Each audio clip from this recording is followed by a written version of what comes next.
বর্তমান সময়ে যখন বিশ্বজুড়ে সামাজিক অবক্ষয় আর নৈতিক স্খলন মহামারী আকার ধারণ করেছে, ঠিক তখনই ইন্দোনেশিয়ার আচেহ প্রদেশ স্থাপন করেছে এক অনন্য দৃষ্টান্ত।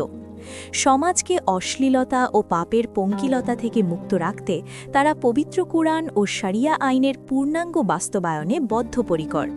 সমাজের লাঞ্ছিত ও গর্হিত কাজগুলোকে নির্মূল করে একটি সুস্থ ও পবিত্র জনপদ গড়ে তোলার এই যে প্রচেষ্টা, তা নিঃসন্দেহে এক প্রশংসনীয় উদ্যোগ। আচেহ প্রদেশ প্রমাণ করে দিয়েছে ধর্মীয় অনুশাসনই পারে সমাজকে সঠিক পথে পরিচালিত করতে।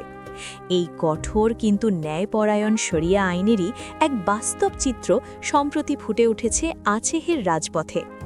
আইন ও নৈতিকতার প্রশ্নে বিন্দুমাত্র ছাড় না দিয়ে বিবাহ বহির্ভূত সম্পর্ক এবং মদ্যপানের মতো সমাজবিধ্বংসী অপরাধের দায়ে এক যুগলকে জনসম্মুখে শাস্তির মুখোমুখি করা হয়েছে।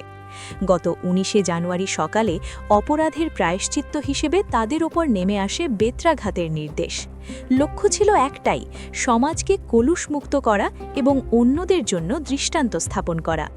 শাস্তির বিধান অনুযায়ী ওই যুগলকে ১৪০টি করে বেতের আঘাত করার সিদ্ধান্ত হয়। তবে অপরাধের মাসুল দিতে গিয়ে ২১ বছর বয়সী তরুণীটি সেই তীব্র আঘাত বেশিক্ষণ সহ্য করতে পারেননি। কঠোর শাসনের এই দৃশ্যের এক পর্যায়ে ১৪০তম আঘাতের ঠিক আগেই তিনি যন্ত্রণায় জ্ঞান হারিয়ে লুটিয়ে পড়েন। তাৎক্ষণিকভাবে তাকে চিকিৎসার জন্য হাসপাতালে পাঠানো হয়।